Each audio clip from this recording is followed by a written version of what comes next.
Assalamualaikum warahmatullahi wabarakatuh. Saya Aswari Wanda Triana. Saya Fitri Istuti. Di sini kami mengambil tema tentang terorisme di Indonesia. Apa sih menurut kamu tentang terorisme di Indonesia ini?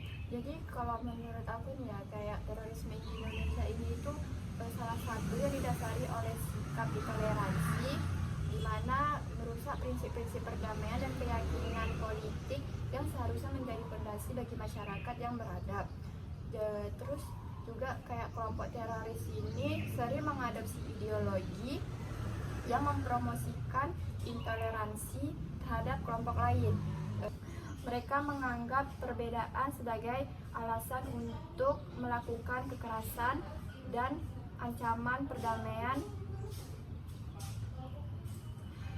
serta stabilitas global.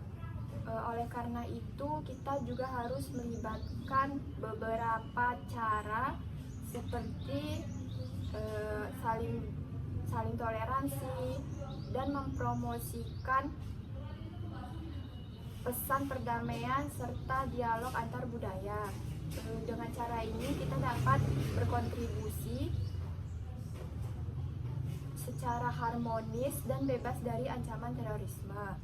Dan juga setahu aku itu kayak menurut Muladi, hakikat perbuatan terorisme mengandung ancaman kekerasan yang berkarakter politik. Dan bentuk perbuatannya itu contohnya bisa seperti kayak pemboman, pembajakan, dan penyanderaan. Terorisme juga termasuk bentuk perang psikologis di mana terorisme berusaha untuk mempengaruhi perubahan kebijakan dengan mempengaruhi sikap individual.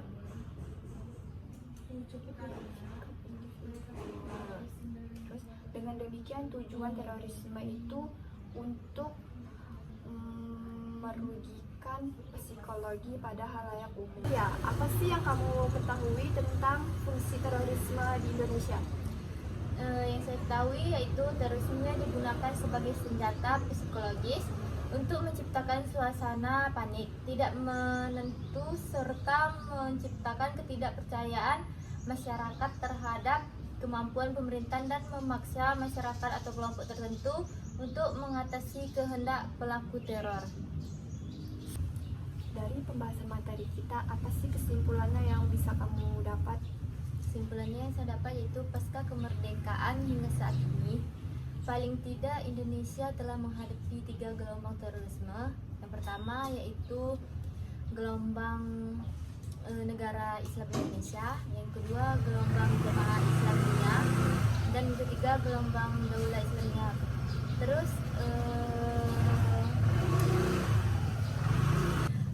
kemudian secara epistemologis, pertanyaan yang kemudian muncul adalah apa motivasi dari para kelompok teroris ini?